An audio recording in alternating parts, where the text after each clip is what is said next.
Welcome back to Good Morning SAHMs. Now I have something funny to share with you guys. So I was scrolling through TikTok and this lady, she did like a commercial thing and it was called I Cannot. She was selling a perfume called I Cannot. And it was this perfume bottle and it had tape paper and it says I Cannot.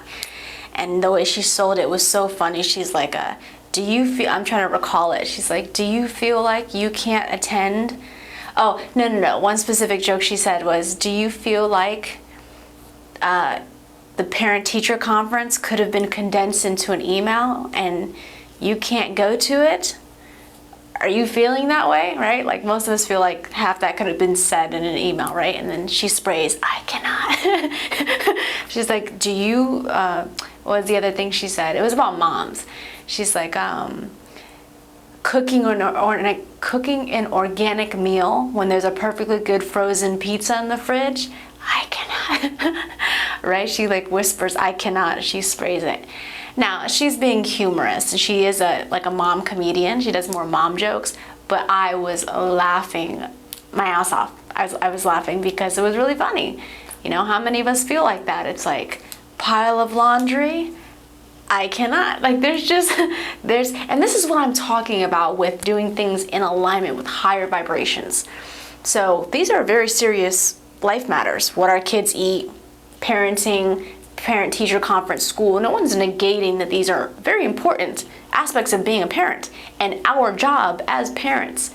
But on the flip side of that, okay, and keeping in alignment with gratitude and other higher vibrations like humor is the fact that we can't do everything.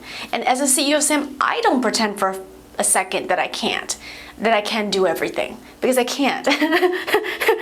I cannot. I'm gonna spray that imaginary spray. I cannot. And I'm going to assume you cannot either, unless you have a team of nannies, and that's why we have doctors and dentists, and we have other people that help us take care of our kids. I don't do my kids' teeth. I'm not my kid's doctor. There's a lot of things in civilization. We come together so we can, because other than that, I cannot. I do what I do best as a CEO of SAHM, raising my children on that front. So I just wanted to share with you that. It's really, really funny. Sometimes we can't, and we don't have to do it in a powerless way. I grew up watching that whole woe is me, I'm an I'm an overwhelmed, stressed, stay-at-home mom.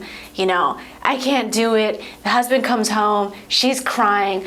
Not only have I done that in the beginning years, the first two after that, I picked up the pace, but I watched that.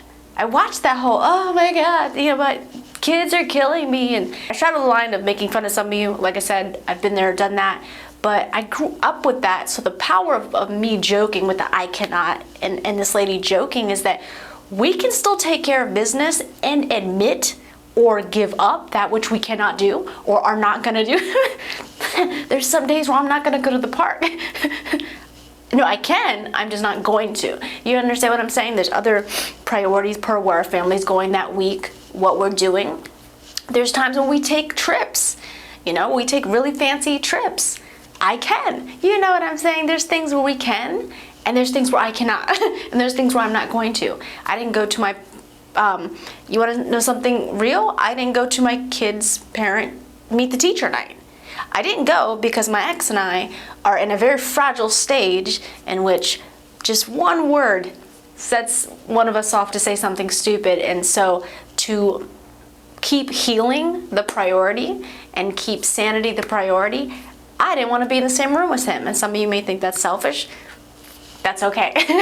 That's on you. Go to your parent-teacher conference. Have fun. I didn't go.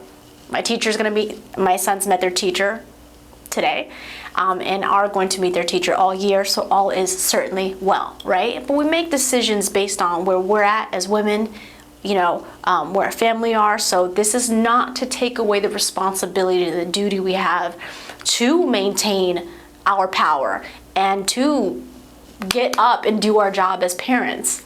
However, in keeping it strategic and keeping it intrinsically conscious with you and your family and your mental health, like I said, I wasn't going to go to that parent-teacher conference and then spend the next 3 days in distress and going back on my healing to suit the needs of everybody else, but I would have fell apart due to what I know where I'm at fragilely with my ex-husband. You understand? So we have to protect ourselves, because let me tell you something. If we go down, everything goes down, right? What happens when a stay-at-home mom is out for the count? Not a lot's getting done unless you have a really great partner. I'm happy for you. But point being is that you have to take care of yourself as well. So to bring it back to a positive note, is that I love the I cannot, because there are some days where we cannot, or there are some days we're not going to, and then there are days where we can, and there are days where we are going to, and that is really the epitome of what the CEO SAM movement stands for. Much more I cans, and there's so much more I will and I want to when you're CEO SAM. There's a lot more I can't when you just try to overextend yourself and do this role the wrong way. If you do this role the wrong way, I would say screwed. You're screwed. You're gonna lose your sanity. My very first book was called Pocketbook Sanity, because if we lose our sanity, game over. Game over. No one wins when a stay-at-home mom loses. But when a stay-at-home mom wins, everybody does. So on that note, I will end today's broadcast. I'll see you guys lovingly and passionately tomorrow at 8 a.m.